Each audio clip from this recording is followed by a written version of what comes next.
Tip number 1.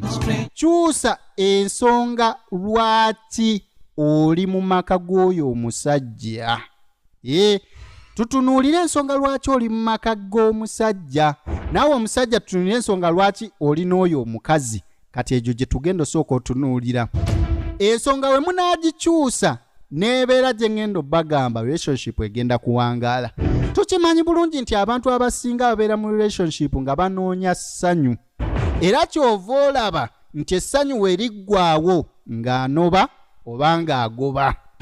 Abantu abamu babeera mu relationship olw'obulungi bw'omukazi oba obw'omusajja.